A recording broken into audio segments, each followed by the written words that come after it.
Hey guys, it's time to Nefes and chill. So lately I've been streaming quite a bit of veteran Sunspire hard modes. It's part of a Godslayer progression group I am in.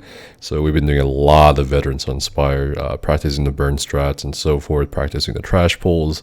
So a lot of you on the stream who come by actually ask me, well, what setups are you running? And I get the question quite a lot, so I'm going to actually be making this video to show you every single setup, skills, and the champion points I use for going for Godslayer, which is no death, hard mode speedrun in veteran Sunspire.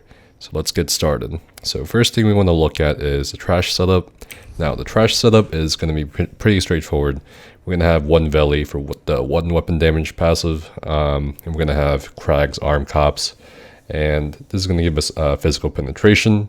Now we do have 5-piece Lokkestiiz on jewelry and such. You can do like 2 infused, 1 bloodthirsty or 3 bloodthirsty, and we can also have 5 Sogvins on a bow. Now the other alternative setup is going to be similar to this with 5-piece 2 Fang Snake instead, and instead of a sharpened bow, you're going to have a precise bow for a 2 Fang setup. The reason why I don't do 2 Fang is because I didn't have pieces prior to setting this up, and instead of using more transmute stones for dispatch, I sort of had to use them for other things, so I'm just sticking with this for trash setup, and it still works fine, still does a great deal AoE damage and so forth. And we're going to be going with the bow build because, again, a lot of people have said, oh, why don't you use 2-hander? It's a lot more damage. It is a lot more damage, but again, as part of going for no death, we're going to be using bow, pretty safe, pretty less RNG, and you know, getting fucked by the ads that the tanks are tanking.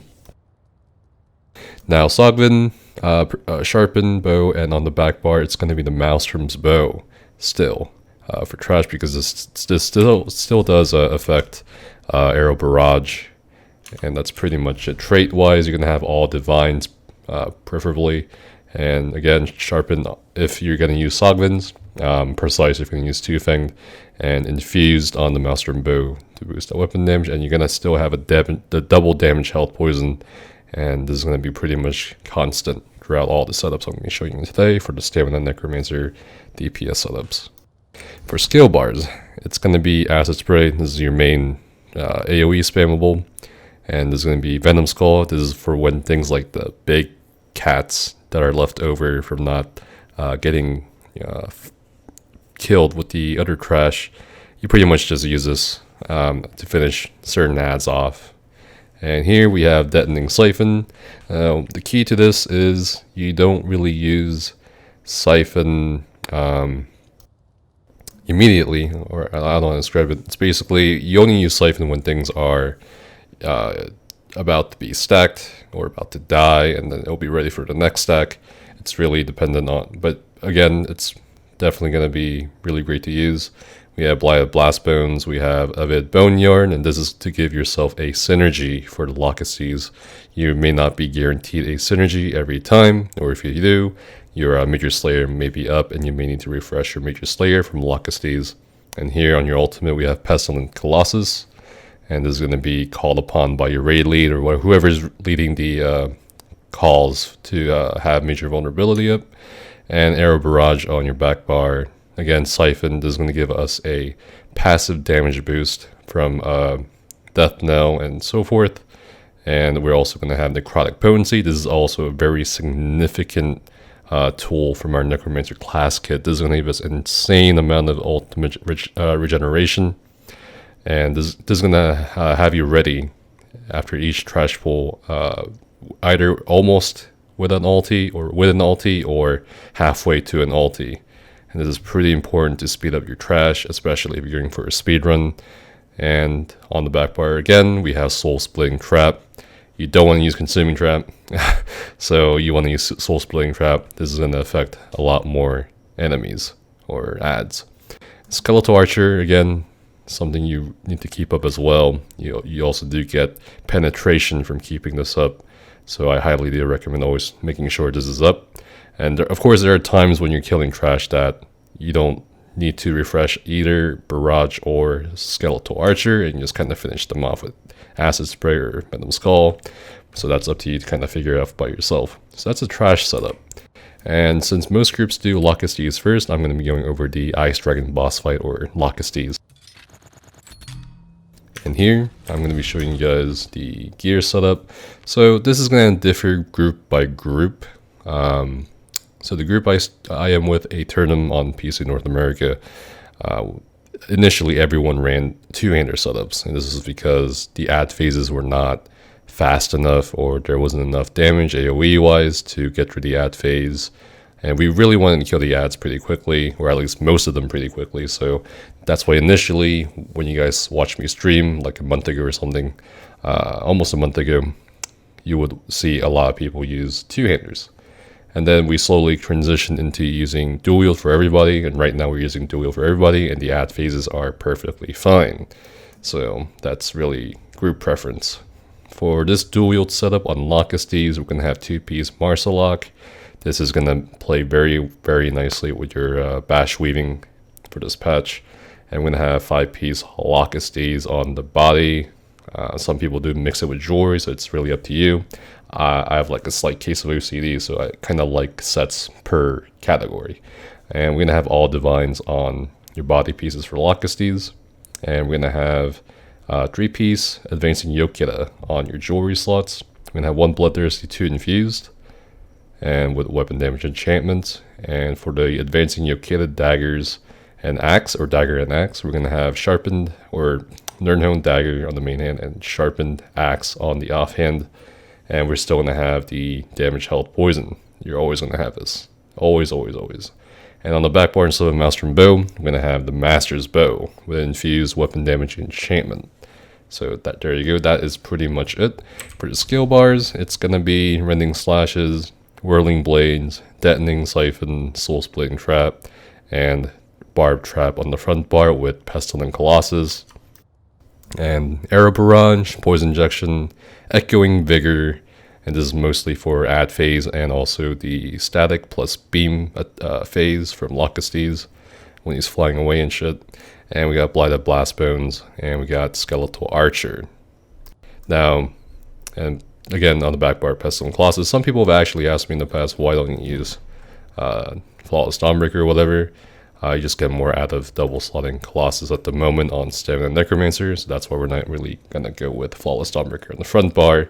And they also did remove the weapon, like the passive weapon damage boost component, so it only gives you weapon damage on cast, which we don't want to cast. We want to cast Colossus always as a Stamina Necromancer. So that's pretty much it. For Yolnahkriin, we're going to go back over here. I'll show you it. So there's 2 setups right now for Yolnahkriin. The VMA dual wield setup and the Marsalok / bash setup with Lokkestiiz dagger and axe or whatever. I'm going to be showing you the VMA dual wield setup because that's what I use. So you can use either setup, and damage is fine on either one. I believe the non-VMA dual wield setup is definitely netting a bit more. So it's really up to you whether you want to use it, but both are pretty decent. And I'm more comfortable. I'm more comfortable because I'm shit with the VMA dual wield setup. So really, it doesn't matter. It's up to you. And we have 2-piece Lokkestiiz on helmet and arm cops, and we have 3-piece Lokkestiiz on jewelry with all Bloodthirsty. It's imperative that you have 3 Bloodthirsty for Yolnahkriin. It's a parse fight, and it plays very, very, very well with your Necromancer toolkit. Having 3-piece Bloodthirsty, it's going to boost your damage by quite a bit. And we're going to have 5-piece Reliquant on the body, all divines, and you're going to be able to keep a Reliquant quite well on Yolnahkriin, because it's, again, mostly a stand there and kill it kind of fight, stack and burn fight. And for the Maelstrom dual wield, we got Nirnhone Maelstrom Dagger and Sharpened Maelstrom Axe with poison. And we also have the Master's Bow still on the back bar instead of Maelstrom Bow. And for skills, we have Rending Slashes, Rapid Strikes, Detonating Siphon. This skill kind of really pisses me off a lot of times. If you can manage to get it, there's a couple tricks to doing it. I've done a couple of the tricks, and sometimes they're consistent, sometimes they're not, and it really pisses me off when Siphon doesn't go off on Yolnahkriin or other fights. So there's a trick. The first trick I learned was to cast it while I'm in the left group. So you have 2 stacks, 1 left stack, 1 right stack. I'm in the left group, so the first thing I did was cast Blast Bones, right? And then I would step out to the left or to the right of the stack, and I managed to find a Deadening Siphon. That's like 50-50, and apparently some other people also have another trick where you can summon Blast Bones from left or right outside of the stack, and then go back into your stack for potential flares, and you will see the Deadening Siphon pop up. It's really inconsistent for me. I really hate the skill. I also really love it, so it's like, I hope they fix this. Soul Splitting Trap and Barb Trap on the front bar, and Pestilent Colossus. So that's our front bar setup for VMA Dual Wield, for Yolnahkriin, Arrow Barrage, Poison Injection, Skeletal Archer, Blaya Blast Bones, and Deadening Siphon, again passive damage, and Pestilent Colossus on the back bar. So this is for Yolnahkriin. And now for the final boss, Nahviintaas, or Golden Dragon Boss, or Golden Boss, whatever you want to call it. Now, initially I had something similar to my prior Lokkestiiz two-hander setup, where I had 5-piece Lokkestiiz on the front bar, but this is going to pretty much give you more damage instead. So we have 2-piece Lokkestiiz on head and shoulder, and we have Lokkestiiz Bloodthirsty, 3-piece Bloodthirsty on the jewelry, and on the 5-piece body you want Sogvin's, and Sogvin's is going to give you that minor force. And we're also going to have Master's Greatsword. So this is the reason why we don't have Marsalok here, because we want 5-piece Lokkestiiz still, and you can't obviously, you know, it's going to conflict. So we're going to have Master's Greatsword on the front bar, and this is a significant difference in damage on the adds. And the adds are the main issue for a lot of groups. So if you want to avoid, if you want to avoid enraged adds on the Nahviintaas fight, especially for the second and third add phases, I would highly recommend Master's Greatsword. Comparing my setup prior to this current setup, it's definitely a noticeable amount of damage, especially for those phases. So I do highly recommend going with the Master's two-hander setup for Nahviintaas instead of going 5-piece Lokkestiiz on the front bar. And here, the Master's Bow. So the Master's Bow is, again, going to be there again. For the skill setup, it's going to be Brawler. And of course, you can do Carve, but again, we're going for No Death. The Brawler is definitely a little bit safer. And we have Reverse Slice, insane amount of damage from 40% and onwards. Deadening Siphon, Blaya Blast Bones, and Skeletal Archer, and Pestilent Colossus on the front bar. So this is for your two-hander setup for Nahviintaas, hard mode or non-hard mode.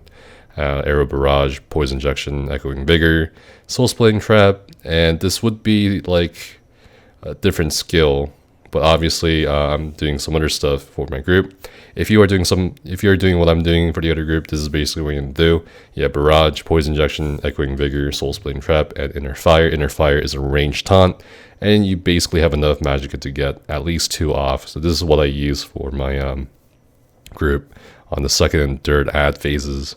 I typically stack the left fate onto the middle, while everybody else sort of stacks all the other adds in the middle. So instead of having a tank or another individual try to stack the 2 mages at the same time, which is kind of difficult. It's doable, but it can be sort of inconsistent at times.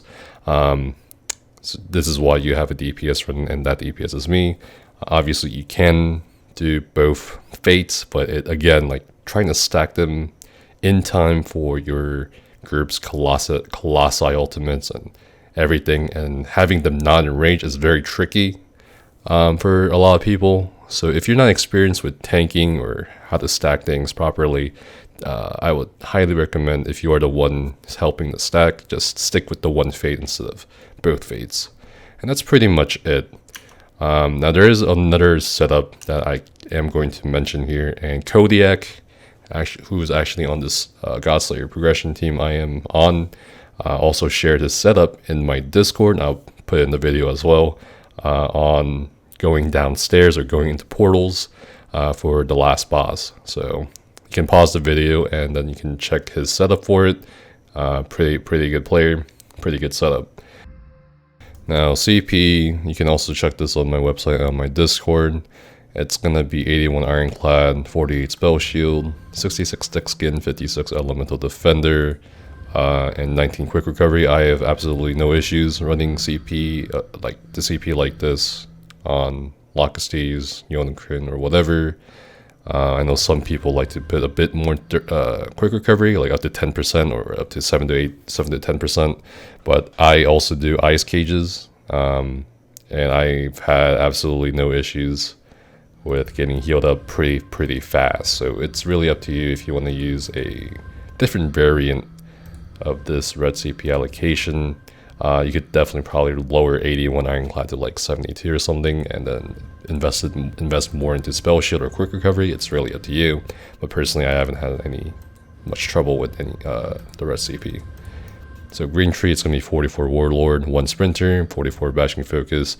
And another thing I want to mention with the 1 Sprinter thing, if you have a Fjords and a Dark Strike setup for Veteran Sunspire, you don't really need like 16 or whatever points in the Sprinter. And Sunspire is definitely a very long trial to progress through in terms of distance. So I did forget to mention that there is a running setup as well earlier, but that's sort of whatever. And we have 44 Bashing Focus. This will help you sustain your bash weaving. And we have 56 Mooncalf and 37 Tenacity, 51 Tumbling, and 37 Shadow Ward. Now you can probably invest or take away points from Tumbling and invest more into Tenacity and Mooncalf, but dodge roll is pretty important, especially in the last boss. I would not really, I don't really trust myself to go any less than like 15% dodge roll cost reduction, especially for Nahviintaas. So it's really up to you. Blue CP is going to be something similar to this. Now there's a couple variations of this, but this can work as well. 9 Physical Weapon Expert, 66 Master at Arms, 44 Dominator, 61 Precise Strikes, 34 Piercing, and 56 Mighty. So this is going to be working really well. And actually, this CP, some of it I actually borrowed from Golmar Avocado, who's been pulling one of the highest numbers in, when he was filming for the group. So this should work pretty well. So that is pretty much it, guys. That is all my setups, all my Stamina Necromancer DPS setups for Veteran Sunspire and the hard modes. And I hope you guys enjoyed the content and the video. And again, stay safe, have fun, and I'll see you next time.